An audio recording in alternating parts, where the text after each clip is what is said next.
It was good, y'all. It's your boy JD6 here. I'm with my man. Shout out to KC Sports Authority. Make sure y'all go check that podcast out, man. You heard the man.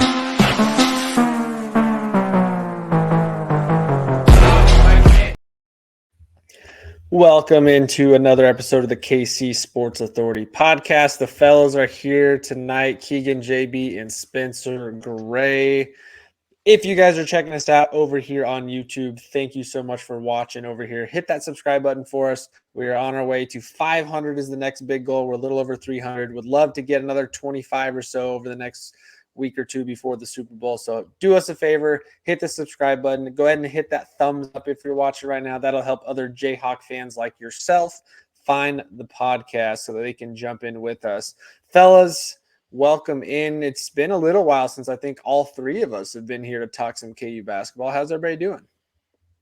Dude, it's the anticipation of what's to come this weekend is just piping hot. Like I'm just like, we need this win really, really badly. So I'm getting hyped up. I'm ready. Yeah, I agree. We need a win against a above 500 team. That's what I'm hoping for at this point. Yeah, of course, it's a very big matchup, which we're going to for sure talk about in this episode. KU Houston, monster matchup. What should be basically it's a top 10 matchup, almost a top 5. Houston, top 3 team in the country. They are number 1 on Kenpom in almost every statistical category.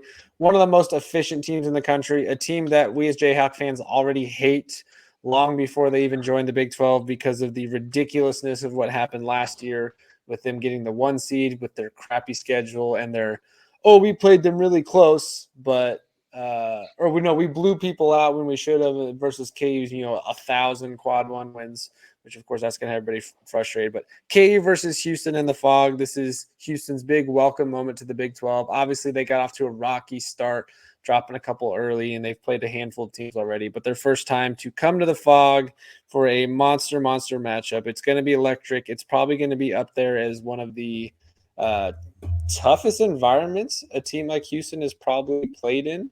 I can't think off the top of my head. I'm not a big Houston fan, so I haven't really watched a ton of their stuff. So I would imagine this is going to be up there for them as a big-time matchup. So there's a lot to dive into about this. It's a scary matchup. It's probably one of the few times KU will be an underdog at home. And by the time this posts, hopefully there will be an official spread and line out there. But it's expected that KU is going to be a slight underdog in Allen Fieldhouse in the Bill Self era. That rarely ever happens, and KU is undefeated. I don't have the exact number, but KU is undefeated in the Bill Self era when they are an underdog coming into the matchup at home. The other statistic to start with, though, is KU, I believe, is 0-6 against number 1 ranked Kenpom teams in the Bill Self era, which, could leave a lot of us worried there. However, all 6 of those games have come on neutral sites. So none of them were a home or away game for us. They were all neutral sites. So maybe that plays a factor in this. But before we get into this game itself, Spencer, I haven't talked to you in a couple weeks about KU basketball. So I want to get your kind of your fingerprint on your heartbeat, I guess, of where this team is right now. JB and I have talked a lot about, and it's still very true that KU is struggling on the road. Maybe the worst team on the road in JB's opinion. But they've definitely struggled. They dropped another one at Iowa State in a very tough game. A game where KU offensively was really good. I mean, they did just about everything they needed to. They just couldn't freaking guard the 3. They couldn't stop Iowa State on anything. And, of course, they come back and blow out Oklahoma State without Kevin McCullough, which that was news coming into the game. It was good for him to get some rest, and we saw the role players show out. And, of course, Johnny Furphy stepped into the starting lineup quite well and has averaged double figures ever since. So, Spencer, just kind of give me your take on where you're sitting heading into this matchup based on the last couple of weeks of basketball. Yeah, I mean, I think we hit it pretty on the nose when we spoke earlier on, season predictions. I mean, we always know they're going to drop a couple in Big 12 play, and most likely it's going to be a couple that we shouldn't lose. And you saw that in West Virginia with the team that was, 6-11. Going into Iowa State, that's always a tough place to play. So, it is what it is. So anyone that was expecting a perfect Big 12 play year, I think needs to lower their expectations because this is a really hard conference. So overall, I feel pretty good. I think we have clarity in the lineup, which is good because we didn't have that coming in. You're now seeing roles being defined. You're seeing Furphy step into the starting lineup. You're seeing Marco show flashes in the midst of his, missed defensive assignments. But I think he's going to get there. I have faith in Marco. And unfortunately, we're still waiting for Timberlake to come in hot. I'm hoping he will. He had a pretty nice poster dunk a couple of games ago. So that's good. We saw a glimpse of the athleticism there. So overall, I think we're in a spot that I think we could have predicted before. We're still, top 10 in the nation here. And I think we're going to hopefully finish out pretty strong down the home stretch because Bill's going to tighten up the lineups and players are going to hopefully get a little bit more comfortable in their roles. So, and last game was a very good sign to play well without McCullough. I think that shows we can win. Missing that big of an offensive piece is good. Yeah, it may not have been the typical bench production that people are still asking for, but everybody seemed like they played their role very well. I mean, KJ was perfect from the field, 8 of 8 from the field, 16 points, still showing up all over the place athletically. Hunter finally had a little bit more aggressiveness, got back in there and got to see him going. DeJuan was fantastic, probably one of DeJuan's best games of the season outside of that Kentucky game so far. So definitely everybody's stepping into their role nicely at the right time. We can all sit here. Obviously, as a KU fan, the hope is let's go undefeated every year. Expectations are so high every year. We know that, and they're never going to change, and we wouldn't want them to change. But in reality, it doesn't matter if they drop a couple. As long as they're playing quality basketball at the end of the year and they get hot going into the tournament. We all know that the regular season's nothing for Kansas. It's all about winning in the postseason, Big 12 championships and NCAA championships. So it's nice to see them starting to get into rhythm here. The defense is still a major, major question mark, of course, because we just, for some reason, cannot defend like we used to in the past. So that's still a question mark. But JB, anything changing for you in the last week on this team after the last 2 games? I think seeing the way that we handled our game against Oklahoma State was very, very encouraging, considering that Kevin was gone.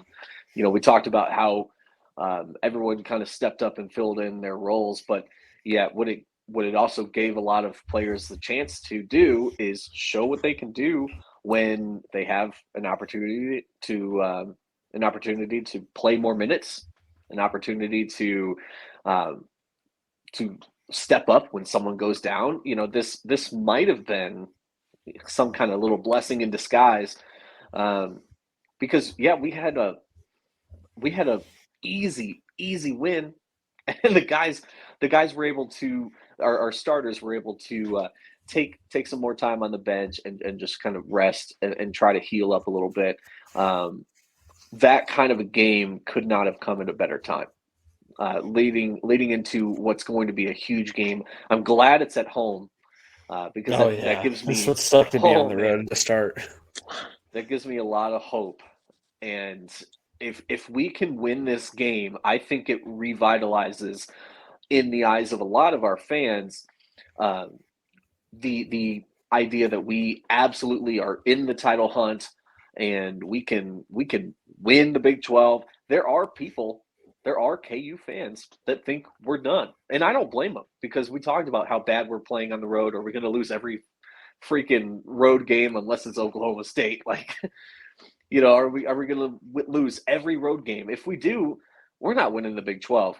And luckily this game is at home, so that's giving me hope. Definitely fueling the optimism there. Yeah, this game is tough no matter where it's played. But the fact that you get to do this at home first, I don't want to say this is a must-win game, but it kind of is. I mean, if you look at the Big 12 race right now, it is. KU is 5-3 in Big 12 play, only truly a game out of first place, behind Houston, of course, who's 6-2. There's a log jam there at the top of the Big 12, which is exactly what we predicted all season, that this was going to be a gauntlet, and it's turning out to be. But KU has in my opinion, it could be a must-win, because if they do, this supplants them again at the top. It erases maybe not all the doubt, but takes a lot of the doubt and frustration away from the last couple of weeks. Yes, it really sucks that you dropped 2 road games you shouldn't have dropped. KU should have 1 loss on the year right now in Big 12 play, and that's at Iowa State, because that's really the only team that they were just outmanned and outmatched. Like, Iowa State was a better team. Those other 2 games, there's no reason they should have lost those games. They stopped defending the 3. They couldn't score. Hunter wasn't going, all that. So to sit here at 5-3 and just be a game behind Houston is huge. And I think also a blessing because how much the Big 12 has been beating up on each other is going to play to our favor here down the stretch, because somebody's going to get to, I mean, I think still whoever wins the Big 12 is probably still getting to about 4 or 5 losses, maybe even 6, possibly. So this to me is kind of a must-win game because it puts us back in the driver's seat for the Big 12. And you get Houston at the end of the year, so you definitely want to capture this one here at the start and set the tone for the next couple of weeks. So it's a big matchup. So let's get into that matchup. Like I said, Houston, top 3 team in the country, or I guess number 4 technically on ESPN. They've been ranked number 1. They've been basically anywhere from 1 to 5 all year. They are a very, very well-coached team by Kelvin Sampson, a guy who's been in the Big 12 before, of course, when he was at Oklahoma. Houston's been an up-and-up-comer team the last 4, 5, 6 years. They've been recruiting really well. They've been developing guys really well. Sampson's got an incredible system that they run. They are a very hard-nosed, athletic, physical, defensive-minded team that just wears you down and grinds you out. They'll press you. They'll shut you down at the three-point line. They'll beat you up in the paint. They'll throw a bunch of guys at you. They're a very, very physical team. Coming onto the year, they're only allowing opponents to score 53 points a game. That's insane. Now, obviously, Big 12 play, that's jumped up quite a bit. JB, you mentioned this off air earlier, but Houston has only allowed one team to get to 70 points or more this season, and that was Texas the other night in overtime. So they limit you offensively. They do everything in their power to make you struggle, to frustrate you, to take you out of your elements and take you out of your rhythm. Most opponents are barely getting to 60, 65. So maybe this is a game of whoever gets to 71st. Never know.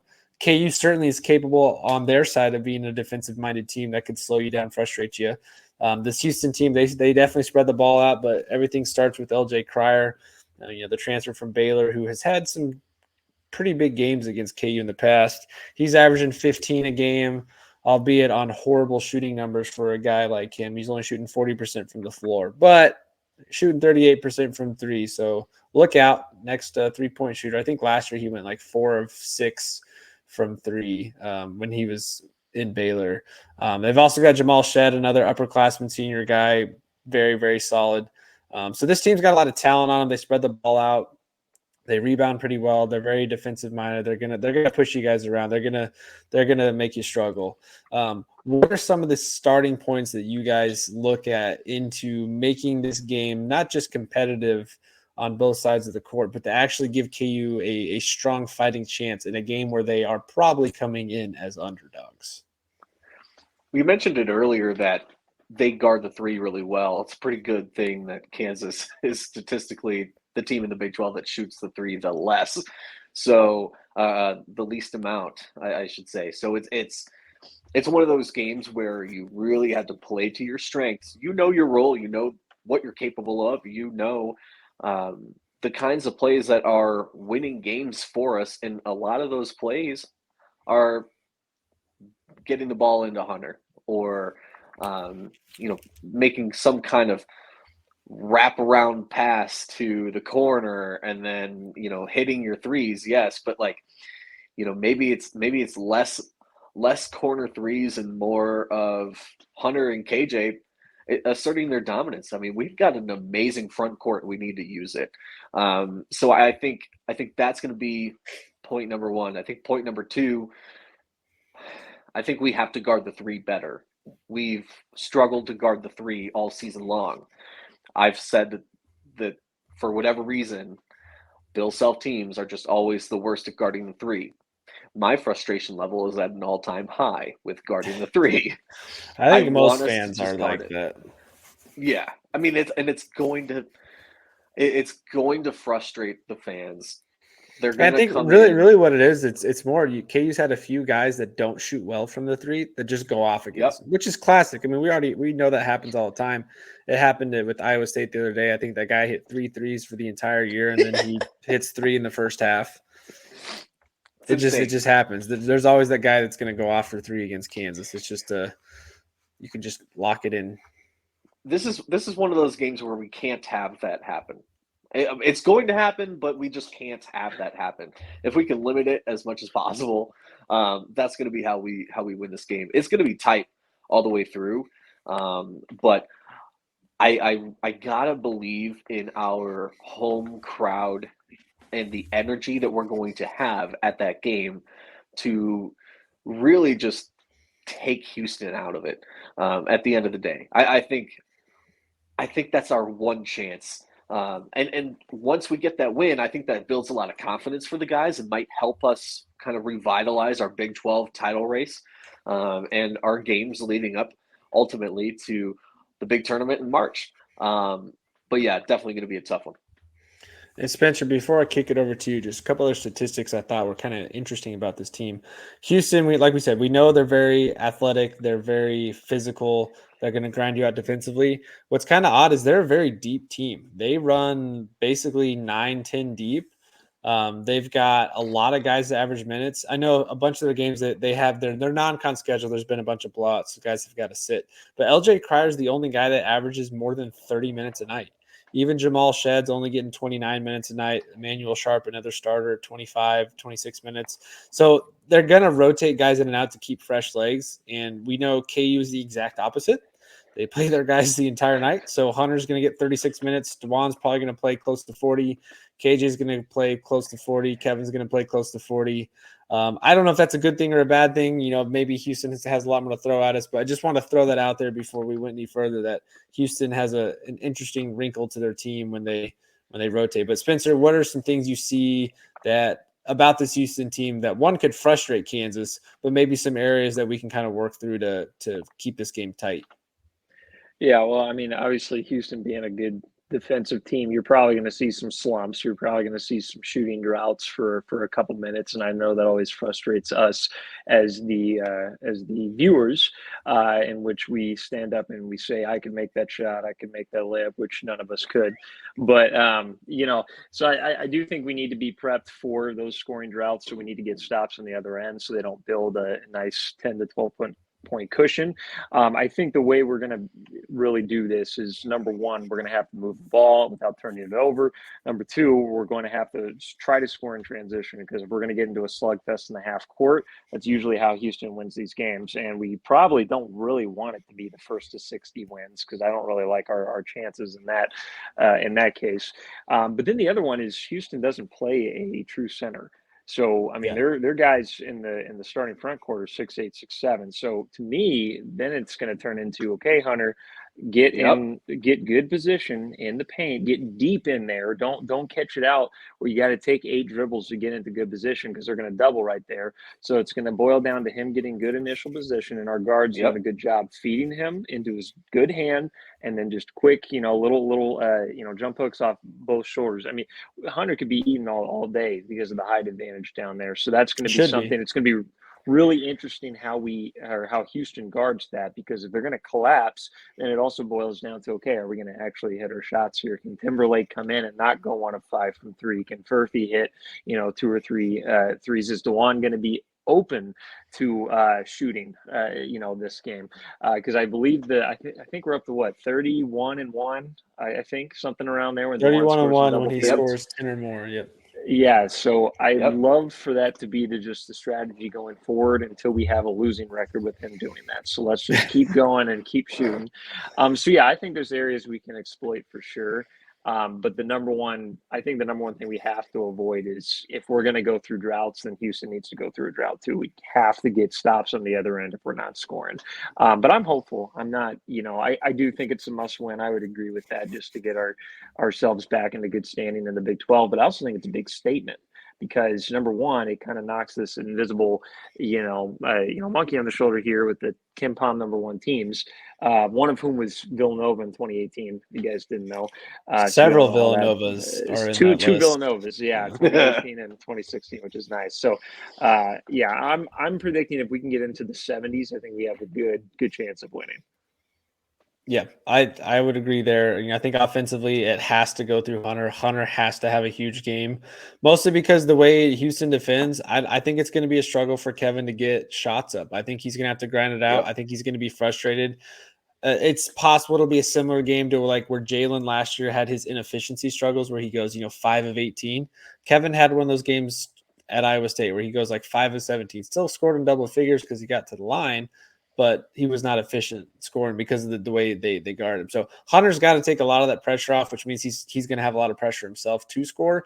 But that's what you brought him here for. You brought him to be that 20 and 10 a night guy. So he's got to go get us 20. Johnny Furphy's got to find ways to get open. I think KJ Adams needs to use his athleticism like he has been and create some looks there. Because Houston's going to frustrate us. They're going to take us out of rhythm. They're going to force us to shift things around. Houston forces almost 17 turnovers a game to opponents. And we know how much the games that KU struggled the most this year, are obviously the games they turn the ball over, just like any team. But DeJuan's got to have a clean game. El Marco's got to have a clean game offensively with the ball. They got to make smart passes. They can't just be throwing things up and hoping, can't force things into Hunter. You got to get Hunter in position, but you can't just force it in there. But Hunter, if he has a big game, I don't see why this game can't still go in our favor, because if he does start having a big game, they're going to dial in their pressure and start sitting in more, which would give guys open looks. And at home, you have to think that we'll hit a bunch of those. But yeah, Spencer, the other thing you said that I definitely agree with is the transition. We know KU is at its best when they're out in transition. We've seen even the UCF game that we lost, that first half, we dominated and took control of that game because we got out in transition right away and let our athleticism show. So can we speed things up that way? Hopefully, like I said, Houston's going to do everything in their power to slow us down and grind it out. I don't expect this to be – I don't think either team gets above 75. I would be shocked if it's just a barn burner and they're just trading buckets, because Houston's just not that kind of team. Now, they can be if they need to. I mean, Jamal Shedd's heating up right now. He's had, I think, 15-plus in 3 of his last 4 games. He had 29 or something the other night.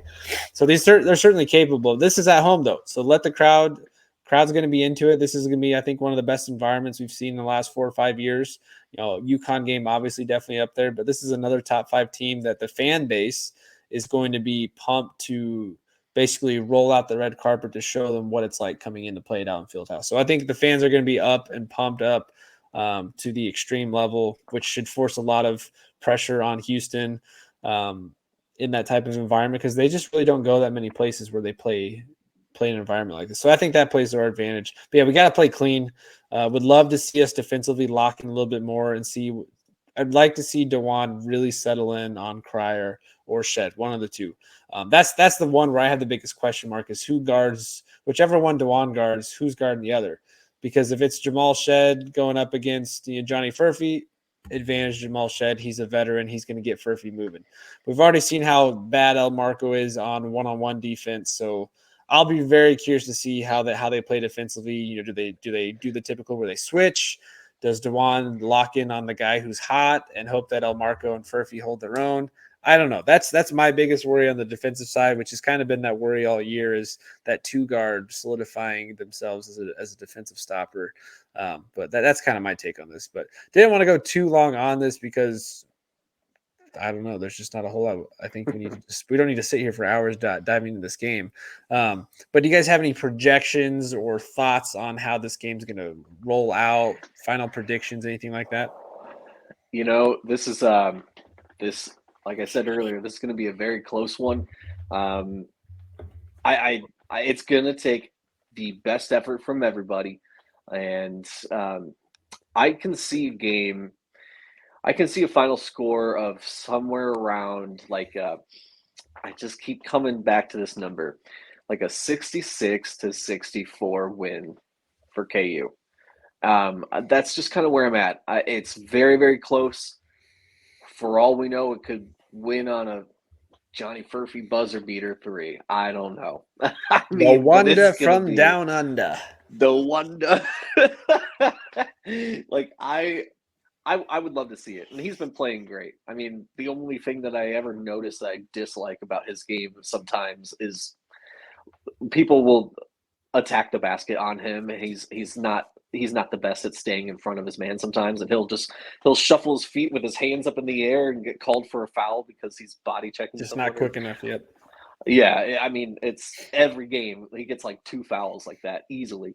That's really annoying. But if that's the worst thing about his time of being a starter, I'll take it, because he's been electric. He has been the life force this team needs. We are completely different. Our offense is completely different with him. He is a shooter. He is a threat. People need to guard him, and it just opens things up for us. I love it. I think we can grind it out. Like I said earlier, the crowd is going to be our secret weapon in this game, and that's going to be how we win. I think it's tight, 66-64 KU. Yeah, I'll go similar, but I'm going to widen the margin a little bit. I'm going to say 67-62 KU. Here's what I envision happening. I think Hunter comes out really strong. I think Kevin struggles in the first half, and then the second half, I think we kind of switch. I think they're going to tighten up against Hunter, and I think Kevin's going to be our closer going down the stretch. And I think we're going to have some nice contributions from Furphy, Jackson, and Timberlake. I think the defense is going to be honing in on our two All-American guys on offense. And I think it's going to be a good team effort, and I definitely could see us coming out here with the win here. The only thing, the other thing I will say is I am interested to see how KJ handles the physicality from this team in the half court, because we're going to be playing a lot of half court buckets. I really like KJ's activity in the elbow, the little two-man pick and roll with him and Hunter. So I think there's going to be a lot of exciting things we see. But yeah, I'll say 67-62. 19.7 points off turnovers is what Houston's averaging. We cannot get anywhere close to that, or this game is going to be a nightmare where we're having to force things to catch up. I'm not saying that I would be shocked if it was a Houston blowout, of course, because there's just no way that happens at home. I know that happened against TCU last year, which, still don't understand how that game went the way it did. Everything fell for them. Nothing fell for us. But 19.7 points off turnovers a game, can't allow that. If KU can even cut that in half, even give them just 12, that puts things in our favor. Again, I think both teams are going to lock in defensively. I think you're going to see some big moments. I guarantee you DeJuan's going to have a big shot or two or three. KJ's going to have some big moments here. He's going up against guys that are similar size to him in physicality. So, yeah, who's going to be the stronger guy? KU has to be able to rebound the ball well. So I think if they rebound the ball well, limit their turnovers, get out into transition, and just find some easy buckets with Hunter in the paint, I think they can pull this one out with the crowd excitement. So I'm going to go more like 65-61. We go on our late run the last 2-3 minutes like we can do. LJ Cryer forces up a few too many threes that don't go in. They dig themselves a hole. They got to grind back, and KU finishes out the foul line. So I'm going to go 65-61 as my official prediction. I feel good about this. I think one of us is right. Hopefully. We could all be wrong, and we lose. We could. That is. Well, I guess win. What would be more surprising to you? KU wins by 7+ or Houston wins by 7+? Houston winning by 7+. Yeah. I wouldn't be surprised if we lost. I would be very shocked if it was by a wide margin. I think I feel the same way. What about, I guess, if KU loses this game, what does that do mindset-wise for you guys moving forward for the rest of the Big 12? Obviously, they're still capable of winning the Big 12. I think that obviously hurts them a ton. But, if KU were to drop this game and we find ourselves at 5-4, which I can't even tell you I think that Marcus Garrett year, they were 5-4 at one point. But 5-4 in Big 12 play, 2.5 games, 3 games out of first place. JB's not having the optimism if we lose. But Spencer, if we do lose, what does that do for you? Hold on, Spencer. If we lose this game, our race for the Big 12 is over. I don't care how much the Big 12 is cannibalizing itself. It's over. And guess who's going to win the Big 12? It's going to be Houston. Do you guys want Houston, who we can talk – oh, my God. That would be the worst team to win the Big 12. Or Texas winning it on their way out the door. Well, that ain't happening. But, I think Houston winning the Big 12 this year is a very, very real possibility. And I would hate how much last season I was talking all about how just wait until you get into the Big 12 or, you don't play against the competition like the Big 12 and you're going to have your welcome to the Big 12 moment. Like, just you wait. If they win, guys, if they win the Big 12 their first year in the conference, I think Kansas is significantly it's looked at like a fraud. I don't know. It's like it's not our conference anymore. Like I think full panic mode for the They're KU definitely fans. the team in the league that probably can give us the biggest fight for the next 4 or 5, 6 years. Yeah. I don't Well, want Kansas and Houston to turn into like a Duke and North Carolina kind of thing. Kansas, this is Kansas's league. No matter how much the league changes, and guess what? For us to prove me right, we need to win the Big 12 this year out of all years. Well, let me bring everyone back down to earth for a brief second here. No, I'm not. Trust me, I'm definitely not optimistic. If we drop this, I think at that point we lose control over the Big 12. I think Houston needs to self-destruct at that point for us to have any chance, and I think they're just too good of a team and too well coached to do that. But at the same time, number one, I'll panic when Houston wins the conference, 20 times in a row. That's the first thing. And I'll also panic, if we are self-destructing in March. So if we lose the Big 12, but we're going deep into the March, that's all I really care about. I mean, this entire state, Kansas and Kansas City, we don't have a single team that is capable of playing well during the regular season, it seems. So that's fine. I don't care as long as we do well in the postseason. That's all I care. But I will say, if we look like we do now in March, yeah, then I'll panic. So we need to get better. Houston's got a more favorable schedule down the stretch, but they still have a 5-game stretch where they go Texas, Iowa State, at Baylor, home against Cincinnati, then at Oklahoma before they wrap things up with Kansas at the end of the year. So they could still maybe get 3 more on there. I think Houston has to get to 5 losses for us to still have a chance if we lose tomorrow.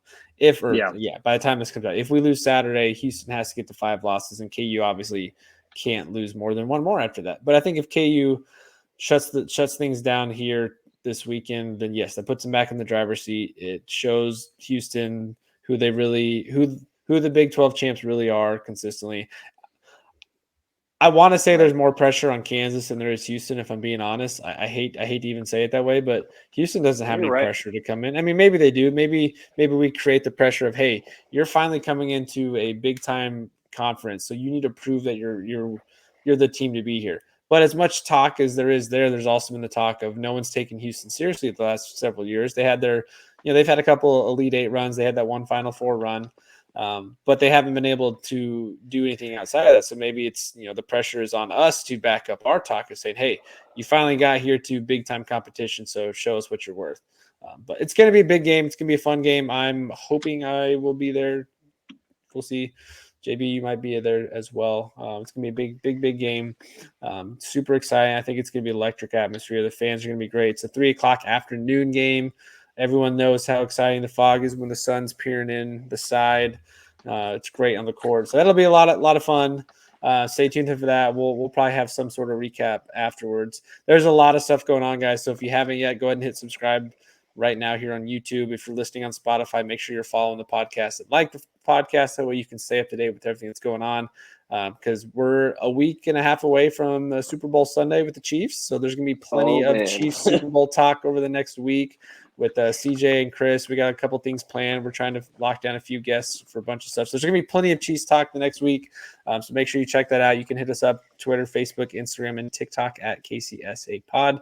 If you have any questions about that game or any takes you want to ramble off to us, go for it. We'll try and have a couple episodes next week for Chief stuff, as well as some KU things as well. Football, still trying to get a couple KU football things lined up for some off-season talk, potentially some KU baseball stuff coming up. And then Royal Spring Training is 2.5 weeks away from the time this is up. So we'll get into some more baseball stuff coming up. So yeah, you don't want to miss anything. Hit the subscribe button. Help us continue to grow. We'd love to get to 500 as quickly as possible. And you can help us get there by subscribing to the podcast, hitting that thumbs up on this video so more fans can find it, and sharing it with a friend. If you see us send out a tweet to the link, go ahead and share it with as many people as you can so they can hop on the same bandwagon with us and enjoy the fun. So that will wrap things up for now. JB Spencer Keegan. You can find JB at Call Me John Bruno, Spencer at sgray_23. You can hit me up at Keeganator_11. We'd love to get some more interaction with some of our listeners, so feel free to drop your comments, hit us up on Twitter, Facebook, whatever. But just love to get some more interaction with you guys and kind of get some of your takes on here. Hopefully we'll do some live episodes here soon so we can do some of that. But yeah, hit us up. We'd love to have you guys on here with us and have some more fun, because this is what it's all about. Talking sports all day and enjoying it. But until next time, guys, like always, rock chalk. Rock chalk. Rock chalk.